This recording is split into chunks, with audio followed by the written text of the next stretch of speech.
الحمد لله رب العالمين والصلاة والسلام على سيد المرسلين نبينا محمد وعلى آله وصحبه أجمعين. اللهم أجرنا في مصيبتنا وخلفنا خيرا منها يا رب العالمين. The Prophet ﷺ said that يذهب الصالحون الأول في الأول, that the best people will die, then the best after them, and then the best after them, until society will be left with people like the resin from a date palm tree, or from the sha'ir, or from the barley. So the goodness will get removed slowly, and we'll be left with the part of the tree which doesn't really bring any benefit. So Islam gives heavy importance to ilm and the ulama, and it connects social as well as personal reform to giving the ulama their due respect and benefit from them. Imam Muslim said in the Sahih of his introduction of his Sahih rather, that the man of high status should be given the respect that he is entitled to, and every single person should be given their respect according to their honor.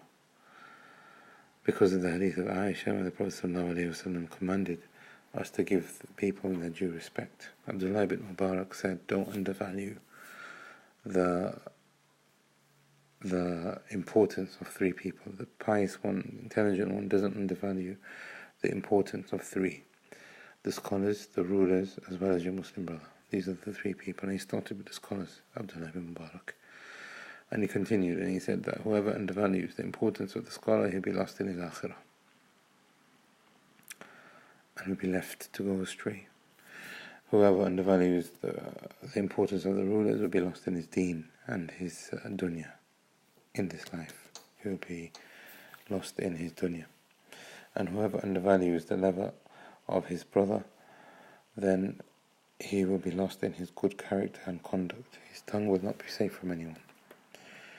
So this ties in nicely, because Shaykh Saaleh bin Ghaanem as-Sadlaan, who we lost today, the 5th of Safar 1439, which corresponds to the 24th of October 2017, was a great scholar, and he was a brother, and more than a brother, he was a father, he was a grandfather, he was an alim, he was a pillar of his local society and his local environment and his community, and he was a man that was very well respected and loved. And in this short clip, I would like to talk about some of my dealings with Shaykh Saaleh. I personally moved to Riyaadh from England in 2011, and I was able to benefit from him for a period of 5 years, having several meetings with him in his masjid, in his house, eating with him, drinking coffee with him. And I learnt a lot personally, so I thought it's only befitting that I can share this with us all, as well as hopefully being inspiring to the listener and others who may hear it transmitted onto them, so that the Shaykh, inshallah, can receive reward from the knowledge that he has parted with even after his death. His name is Shaykh Saaleh bin Ghaanem ibn Abdullah as-Sadlaan, and he was born in 1362 and he passed away today in 1439. We're making him around 77 years old. He memorized the Quran from a very early age. He studied under his father, who was a scholar, and he studied different disciplines with him. He then went on to study with Muhammad ibn Ibrahim al-Shaykh. Now, to put this into context, he was the first ever Grand Mufti of Saudi Arabia. Before that, there was no Grand Mufti. And before his appointment as Grand Mufti, there was no such thing as Lajna Daima, there was no permanent panel of senior scholars.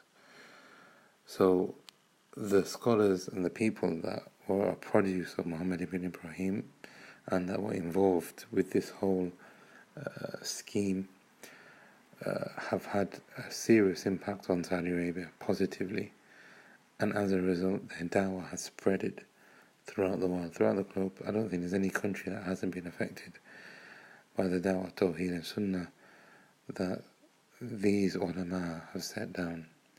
And Shaykh Saaleh as-Sadlaan was very much part of that. Walhamdulillah. So at a very early age, he started studying with Shaykh Muhammad ibn Ibrahim, and after his passing he came very close to Sheikh Abdulaziz ibn Baz, and he also had a very strong connection to Muhammad Amin al-Shankiti, the famous Mufassir who wrote Adwa al-Bayan. And in fact he quoted Shaykh al-Shankiti several times in his tafsir, and Shaykh al-Shankiti had a very, very positive and a very effective impact on his life. And he used to narrate stories from his experiences with Shaykh Shankiti, similar to what I'm doing now with my experiences with Shaykh Saaleh.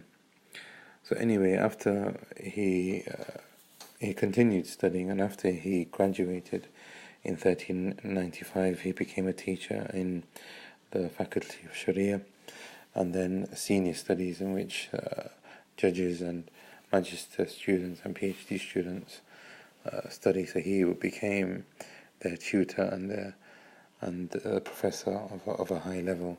He also became a supervisor over masters and PhD students, and he was also then within the circle of Kibar Ulama, even though he's not famously known to have that title. I've seen him involved with the Mufti and Muhidan al-Fawzan on more than one occasion personally, on issues when it comes to ifta and official Kibar Ulama Lajna Da'ima issues. So it's very befitting that we hold this man to have great degree, and give him the right that he deserves, and have love for him. As Allah mentions in Surah Hashar, the attitude of the believer is where those who pass before them is to supplicate for them. وَالَّذِينَ جَاءُوا مِن بَعْدِهِمْ يَقُولُونَ رَبَّنَا اغْفِرْ لَنَا وَلِإِخْوَانِنَا الَّذِينَ سَبَقُونَا بِالْإِيمَانِ. Those who came after, they supplicate for those who came before and say, "Oh Allah, have mercy on them." So we ask Allah to have mercy on our Shaykh and make him firm in his questioning, and make him firm when he meets Allah, and put the joy on his face while he is in his qabr, when he is resurrected in front of Allah, because he was always smiling and he was always very optimistic. And it's very important, this is a very important point, that we have love for our ulama. Unfortunately it's dying. Some people, they're very loose in their tongue against the ulama. In fact, as-Sabuni said that it's a sign from Ahl Sunnah. Loving the ulama is a sign from Ahl Sunnah, and hating the ulama and speaking against them is a sign from Ahl Bid'ah. So I think everyone should have a level of degree of affection towards the scholars, and have some kind of attachment to them, and see their level of importance. And when news like this comes, we really should be affected. It's been narrated from more than one of the Salaf. For example, Hamad ibn Zayd said that when a person of Ahl Sunnah used to pass away, Ayyub as-Sakhtiyani, who was from the Kibar Ulama, from the Salaf, used to cry, and he used to say that it is as if a part of my body has been removed, been cut off, amputated. So you can see the level of concern of our Salaf for our scholars, especially for the big ones. The Prophet ﷺ said, Al-Baraka ma akbarikum. True blessings in knowledge and in action are from or with your senior scholars. And there's no doubt that Shaykh Saaleh as-Sadlaan was from amongst them. He was a true alim Rabbani. He had knowledge, he had hikmah, and he was able to place the thing in the correct place. He was very strong in Haafidh as well. And this is one of the things that we've translated and put up on the website, the dhikr of the tazkiyah of Ibn Baz for him, that he was a Faqeeh and he was a Haafidh. He was very strong in his Haafidh, and he gave a lot of importance to it. This is the way of the ulama from before Khatib al-Baghdadi, and after him Ibn Taymiyyah, and after him his own Shaykh Muhammad ibn Ibrahim gave a lot of importance to Haafidh, especially the Quran. But it wasn't just that, it wasn't just his level of knowledge, it was his personality. He was like a father, he was more than that, he was like a grandfather. He was somebody that was very protective over you, and when you sat with him, you felt empowered. You felt empowered with knowledge and wisdom and experience, and you felt that you were in the right person, with the right person. If you're going to go to somewhere with an affair, this person will give you something that was definitely valuable for your life, for your actions, for your akhlaq, for your attitude. And this is the way of the Salaf as well. It is reported that Imam Malik said that Rabi'ah ibn Abdurrahman used to say that the people are under the care of the scholars just like children are under the laps of their fathers. And wallahi, this is exactly how I felt when I was with him. It's easy to say, this person was like a father, a grandfather, but I really did feel that, I was being looked after, and I was actually learning something like I would do with my father. And some of these experiences, it's very easy for me to relate, but when you're in that situation, and when you're amongst a scholar, and when you're amongst even other scholars used to come, and even judges used to be there, and Tulab al-Ilm used to be there, and this was the person they came to see, you would know that you're in a very respectable situation. The majlis here, the sitting here, is not something that is going to be, that needs to be disrespected or taken lightly. And there's going to be a lot of benefit, and there's going to be a lot of khair that comes out of it. But you yourself have to reflect in yourself in the way you're behaving and your approach to the Shaykh. And this was an experience in itself, how to sit with the ulama, how to benefit from the ulama.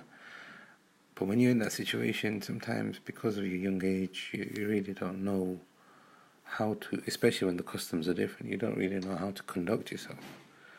So the Shaykh himself was a beacon in this. He was always smiling, he was always very soft, and he was loved by the people.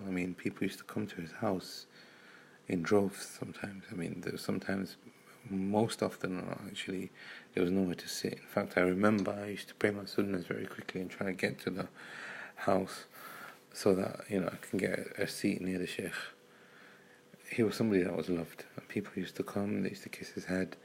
Some people used to just come just to give him salam. Some people used to come because he was very generous. Arabic coffee used to be dispersed in jugs, water, dates. Dinner and lunch was quite common in his house, but they used to come with big trays, rice, chicken, salad, and lots of cartons of yogurt and things like that. So the Shaykh was very generous, and he would not take no for an answer if you didn't eat. But this was just on the surface. When I experienced with him further, I saw that he was somebody that just loved helping people. There was one incident, and there used to be a lot of incidents. People used to come in a lot, and they used to speak to the Shaykh, and a lot of it used to be done in private. The Shaykh used to take them aside, or they used to whisper to each other, or he used to tell them to come back during office hours. His office was right next to his house. His house was quite big, mashallah. And his house was there, and behind his house was his office directly attached. And in between, it was basically in between his house and his brother's house, but it was all connected as one. And then there was an alleyway, and there was a masjid just there. So everybody lived in that same block. And we got to know the Shaykh's brother quite well, and he used to give us advice on how to approach the Shaykh and the best times to come see him. Shaykh Muhammad ibn Ghaanem, as-Sadlaan, Allah Haafidh. So helping was a definite, he just loved doing things that were good and helping people, and that was one of the things that he used to love doing, and I could see that. I could see that sometimes he would explain a book, but when he's going to help someone, he'd spend more time helping the person than he would in his dars. And I remember one incident where a man came in, and in Saudi Arabia it's all medical insurance, so if you need glasses you have to pay for it, if you need dental care you need to pay for it. So this man came in and he said, Shaykh, and he's coming in and he's literally crying in his eyes. You can see the disappointment and the sadness in his face, and he's come in and he's bowed down or kneeled in front of the Shaykh, so he's at seating height with the Shaykh. And he said, yes, Shaykh, I went to my optician, my wife came, my two daughters came, and this is what happened, and they've given me a prescription, and they've said we all need new glasses. My salary is only around 1,000 riyal a month. The glasses for all my family is more than 2,000 riyals. The Shaykh said, don't worry, I'll pay for it. Don't worry, I'll take care of it, I'll pay for it completely. And the Shaykh said, just give me the prescriptions, give me the receipt, just give me whatever the paperwork that you have. Our admin will process it and we'll take care of it. The man came in literally sobbing of sadness, and he literally left weeping with joy. Allah يرحمه Shaykh. And there were loads of instances where the Shaykh even asked me personally if I know people in Medina, in Riyaadh, from abroad that needed help financially, especially Talab al-Ilm. And there was one Talab al-Ilm from Burkina Faso in Africa. Now, his issue was that he was here studying in Riyaadh, and he wanted to bring his wife and child over. And he was living in the dorms, but the university wouldn't allow women to live in males-only dorms. And they wouldn't give the visa for her to come to live in Riyaadh unless he could prove that he had accommodation. Now, the cheapest form of accommodation that he could find for an annual rent was 12,000 riyals. A student is given a stipend of 800 riyals. He had nowhere near the amount that he needed. On top of that, he needed to furnish it. On top of that, then he needed to buy some kind of transportation, a car. So he asked if we can go see the Shaykh. Went to see the Shaykh, and the Shaykh gave him some advice. He told him to get a part-time job, etc. The brother was happy with what he received, but he wasn't entirely. So he went again. I told the Shaykh, look, Ya Shaykh, Allah, I really appreciate everything you're doing for me, etc. But the situation is still unclear. So the Shaykh asked him, how much do you need? And he agreed to pay for his rent for the whole year, as well as giving him slightly a bit more, which would help him with furnishing the place. This was the attitude of the Shaykh. The Shaykh used to love people. Wallahi, he was always so happy. He was always so friendly, and he used to love people from the West. And when he used to ask me where I was from, I don't think he knew Leicester very well. Birmingham, yes, but there was another brother that was with me from Ireland, and the Shaykh had visited Ireland. And every single week we used to see the Shaykh. He used to ask him again, where are you from? What is your name and where are you from? And every single week the brother used to reply with, I'm from Ireland. And the Shaykh used to get so happy. He says, I've been to Ireland, the water is so clear, and the trees are so nice, the air is so fresh, it's green, I love it. Just to show you that the Shaykh is giving importance to the person that he's speaking to. The Shaykh is making the other person feel happy. And that's how he used to feel. Whenever he used to leave Shaykh Saaleh, he used to feel empowered with joy. You leave with a sense of positivity. He's very, very optimistic. But he also loved ilm. The Shaykh also loved ilm. He had a lot of love for knowledge. And even when he was ill, I met him when he was in his 70s. He used to still teach. He used to teach around 10 to 15 books a day. Maybe some of the explanations were quite brief, but he was consistent. And I used to visit him on Friday after Jummah, and sometimes even after Asr I used to stay. And we did some tafsir together, we did some fiqh together, and we did some readings from Jami' Tirmidhi. And like we said before, in tafsir he always used to quote Shinqiti, always. And in fiqh that was his field. And Tirmidhi, he used to give nice brief summary of different masail also. But he was very consistent, and he used to love it. And if anybody approached him to ask him to read to them, he would accept it. And when I first arrived in Riyaadh, he used to give a lot of khutbahs, and his khutbahs were always focused on Tawheed, always warning the people of Shirk, and getting them to contemplate on the world that they're living around, and the amount of Shirk that is happening in the world, and the virtues of Tawheed, and the virtues of Tawheed found within the Mamlaka Saudi Arabia. And he always used to give heavy emphasis on following the Sunnah and warning against bid'ah. Whenever I used to sit with him I used to ask him questions. Any time there was a fursa or an opportunity to remind of following the Sunnah and warning against bid'ah, he would do so. So there was one time when a questioner came through and asked, and I asked the question to the Shaykh, is it permissible for us in the UK to pray behind the Deobandis? The Shaykh used that as an opportunity to give da'wah to Tawheed and Sunnah and warn against the following of bid'ah and being amongst them and supporting them, etc. But it wasn't just his knowledge that was, quite obvious from his kalam, from his speech. There was a lot of hikmah that used to transcend from the Shaykh. There was one incident where a brother, a Riyaadh brother, said to the Shaykh, I haven't seen my mother in a very long time and I'm going now to see her, to stay in a house, but there's alcohol and there are images, etc. And the Shaykh was very, very much concerned that this brother hadn't seen his mother, even though she was living in that situation. So the brother said, Shaykh, I've tried to stay away from her for this long because I don't want to go there, because there's kabari going on in the house. The house is built on riba, there's alcohol. The Shaykh said, no, you don't cut her off. You don't cut her off. In fact, you need to go there and give her da'wah. Who's going to give her da'wah? Use hikmah. Take a room on the side where there is no alcohol. Turn the images around. Speak to your mum nicely. Use hikmah. And if you were to cut her off, then what is left there for her? You're just leaving your mum in misery. On top of that, you're cutting ties. So he showed a great deal of hikmah. And one time also there was a question that came through where a brother said there was a man, he committed zina with a woman, but they claim they love each other, so is it advisable for them to get married? And the Shaykh gave the fiqh behind it. You have to make tawbah. It's not permissible for them to get married without making tawbah.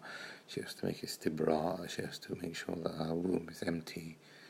But he went on further than that. He said, but beyond that, we need to wait and see. Is it lust or is it love? Is it lust or is it love? Did they commit this action because they had a lust for each other, or do they actually love each other? So he said, what you should do is not completely stop them. Don't completely rule it out, because it might actually be something which is khair for them. After all the shurut are fulfilled, after tawbah is done, after istibra is done, it might be actually something which is good. So he said, wait. Let's see. Time will give you the test of whether it's love or lust. Time will cure all forms of negative emotions. So he said, wait, give it a month, give it 6 months, give it a year, and see how they feel after that period. And I thought that was a very wise answer. I mean, these are some of the things that I was able to collect. There was a lot more from it, and obviously the way he expressed it was much better.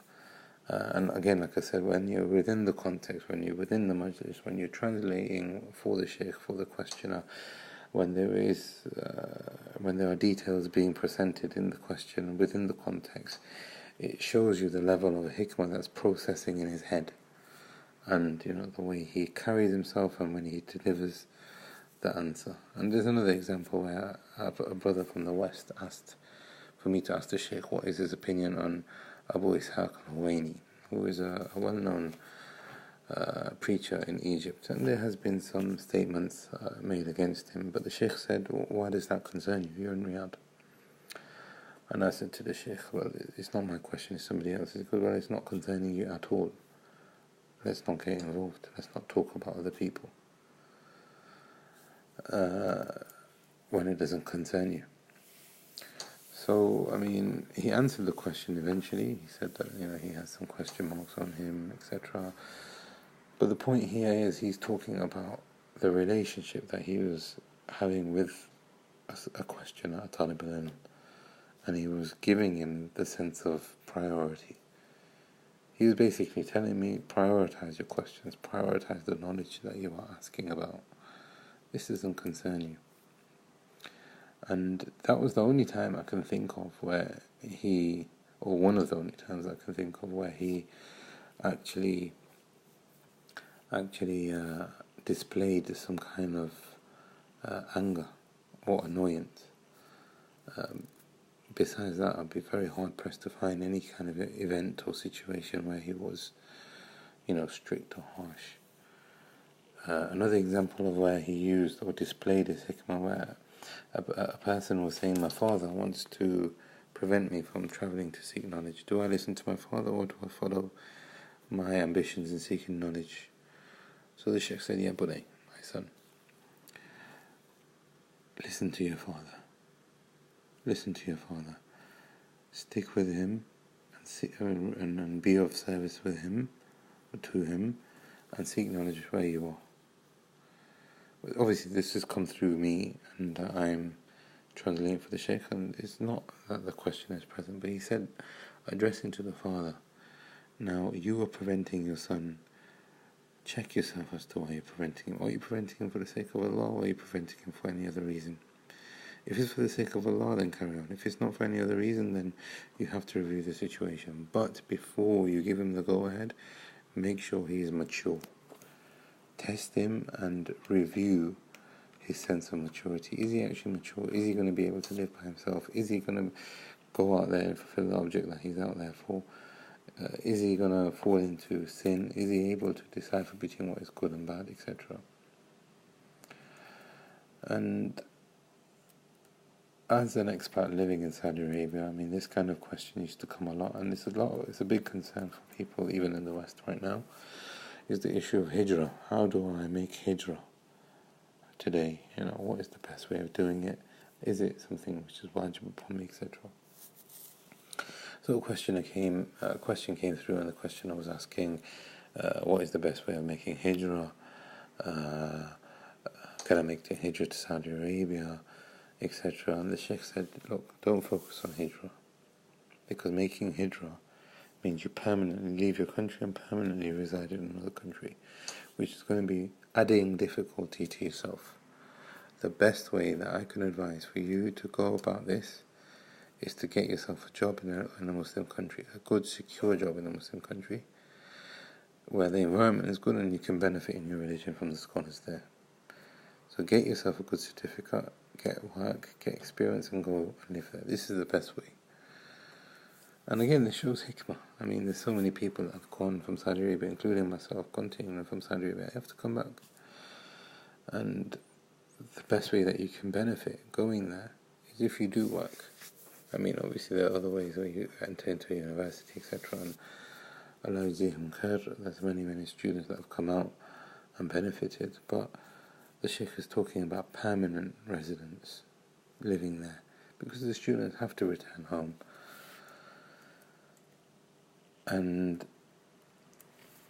the Shaykh always took an opportunity to display his concern for Muslims if the situation dictated something like this. And so the one time, I think it was in 2012 or 13, where somebody introduced the idea of a flash prayer, where people from all different cities gather at the same time in an allocated event or location, and they have an event of combined congregation prayers at the same time. So City A, City B, City C will all congregate at 4 o'clock to pray Salatul Asr, for example. So the Shaykh was asked about this question, and he showed a lot of concern. He was saying, what is this? Why are they doing this?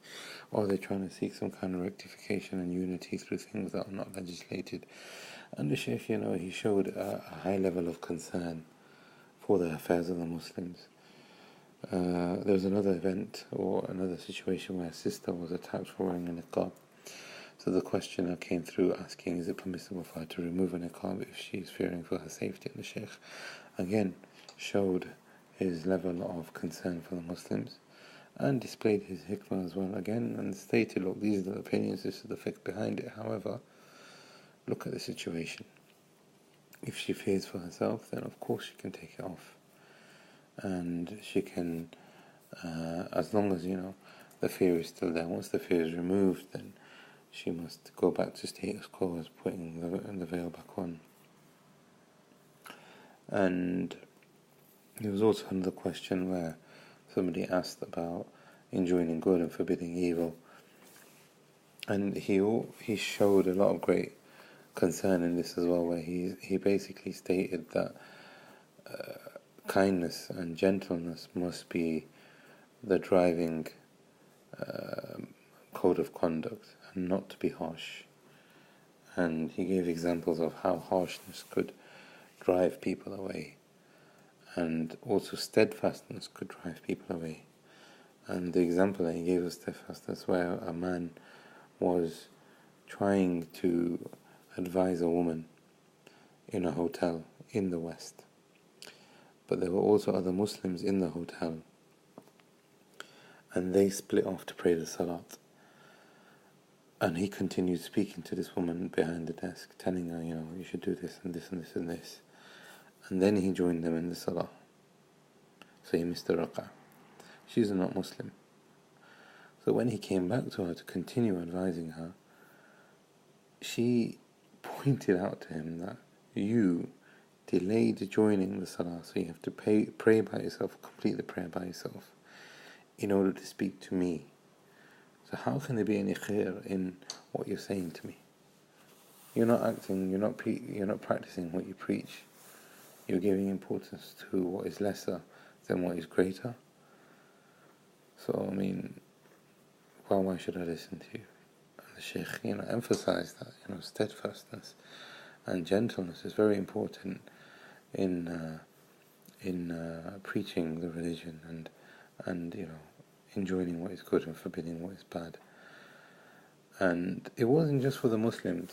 The Shaykh showed great concern for mankind in general. Once I asked him the question, is there ghibah for a kafir? Is there backbiting for a kafir? Because the Prophet ﷺ defined backbiting as dhikru akhak bima yakrah, mentioning something about your brother which he would dislike. But the Shaykh said, no, it doesn't fall into that definition. The kafir doesn't have that honor. But why would you want to do that? Why would you talk about people in that way? Why would you accustom your tongue to talking in that way? Why would you do this? It's better not for you to do this, even if he's not included in the hadith. So it clearly shows that the Shaykh had a lot of concern for mankind in general. He wanted khair. He wanted people to be happy. He wanted people to find Tawheed and to be upon the Sunnah. He was always happy to receive questions. In fact, at the end of each session, he used to shake my hands with both hands. He used to give me a big grin, and he used to make a lot of dua. And I can even remember a couple of instances where he kissed my hands and he gave me words of praise, which was like a tazkiyah. He asked for me to publish the question and answer sessions that we used to have on social media, etc. And there was one instance where I remember I was sitting with the Shaykh and we had a lot of questions, but this time the majlis wasn't a religious majlis. It was a majlis which was full of family members, so there were people that didn't really seem that practicing. So I sat next to the Shaykh in front of the whole room. It's a big room of congregation. I was sitting in front of the Shaykh, in front of all of his relatives, and people are within their own micro conversation. So I turned to the Shaykh and I started asking him questions. Question number 1 happens, number 2 comes through, number 3 comes through, and there were a lot of questions for this week. It was like 15 questions. And the Shaykh used to like sometimes to explain and give hikmah behind it, give his own experiences, give his own, maybe add a story in there if it feels relevant. And so the questions weren't being answered very quickly until it got to a stage where some of the questions I think seemed to interest members of the congregation, of the majlis, of the gathering. And it got to a stage where I was sitting at the front and me and the Shaykh were discussing issues in front of everybody. So I turned to the Shaykh, Shaykh, everybody's listening to us now. Do you think we should stop? The Shaykh said, no, let's continue. Let's spread the khair so that they can hear it. Let's include them in this conversation so that they can hear it. And there's also one incident where a brother from Medina, Abdul Shakur, he came and he asked the Shaykh, how can I gain proficiency in fiqh? How can I gain itqan? And the Shaykh answered the question. He goes, it needs a lot of revision, it needs mulazimah with a scholar, attachment with the scholar and, studying with him, consistency, revision, etc. But he goes, mashallah, look at the wording that you're using. You're talking about accuracy, you're talking about precision. MashaAllah, I mean, how many people get accuracy and precision in knowledge? So the Shaykh was very happy to see that kind of language being used. And he was very happy, that, there are people out there with concern for Talib al-Ilm in that way. Our brother Azhar Majoti, when he sat in the lesson of fiqh with the Shaykh put his foot on the table to describe how the washing of the foot is, to demonstrate in front of everyone. A 60, 70-year-old man putting his foot on the table to wash his foot in front of you is not a sight that you would expect to see in a dars. And that is not strange. I asked him one question about tayammum, and he started beating the ground. Quite forcefully actually, but he kept beating the ground, and he said, look, this is how you do it. This is the first beating, this is the second beating. Some of the scholars said there's one beating. And he described it with using his hands and his face. And there was also times where he displayed that there was great care in explaining and making sure that the Talib al-Ilm understood. And I remember there was one time where, when I first moved to Saudi Arabia, I had the impression that everybody had their thobes way up high, shin level. So when I moved to Saudi Arabia, I was quite surprised to see that most people have it just above the ankles, some people at the ankles, and a lot of people below the ankles. So I asked the Shaykh, I moved from Europe, and this is how I understood the Sunnah to be, but the customs of the people is something else. I mean, how do we reconcile? And the Shaykh spent, I think it was a good 10 minutes explaining the situation, and he said, anything above the ankle is permissible. Anything above the ankle is permissible, whether it's at shin level or anything just above the ankle. Because the Prophet ﷺ described in different narrations the permissibility of letting it go to the ankle and letting it go up as well. The higher up, the better. But it doesn't mean that it's not permissible. So then I said to Shaykh, okay, if it's better to have it shin level, do we have it at shin levels or do we follow the customs? He said, no, we follow the customs. Because having it at shin level would mean you would be odd with the people. So if it comes to a matter of better or being odd, then you can't be odd. And especially if the way out is something permissible. And we went into it in detail, and this is just a summary of what he was doing and what he was saying. But the point is here, he had great care for making the students understand. And from my final interactions with the Shaykh, he asked for all of our majalis, all of the sittings of Q&A to be collected, and he actually printed the book in Arabic form of all these different question and answers that we did together. May Allah have mercy on the Shaykh. So I mean, he was somebody who was heavily involved in dawah. He had noble charities, he had charities under his name, he supported his own masjid, and the charities were running out with a lot of money. They were, handing out a lot of money. So there was a lot of revenue coming in, a lot of revenue going out. He had a lot of causes, he had a lot of projects. And him as a person, he was a lovely person. He was always smiling, he was always very gentle. He was always joking, trying to make people laugh, trying to make people happy, making sure people were positive and optimistic about life. His manners were,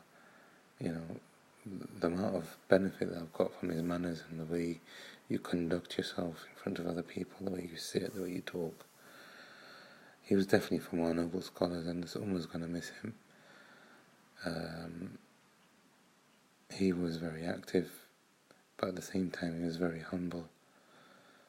He was a supporter of Tawheed. He loved the Sunnah.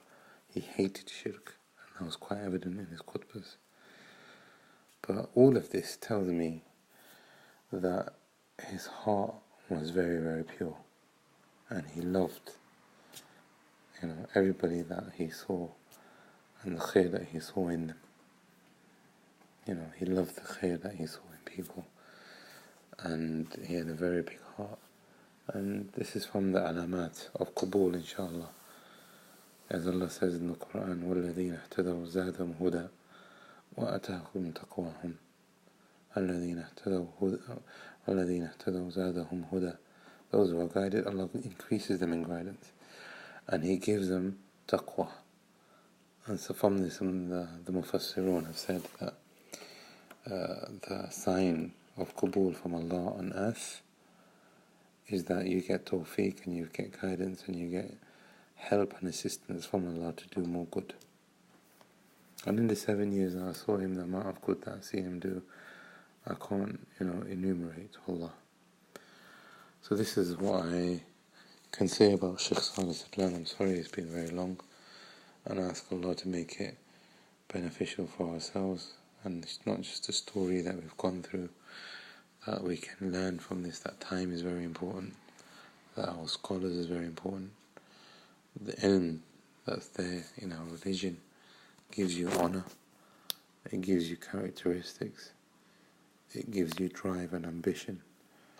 And these are some of the things that I've seen from our father, Shaykh Saaleh as-Sadlaan. May Allah make him firm and brighten his face and keep him smiling until he meets Allah, and even after he meets Allah. Ask Allah to make his grave illuminated with nur, and that Allah expands his grave and creates a window in it, a generous window, just like he was generous in the dunya, to see his place in Jannah.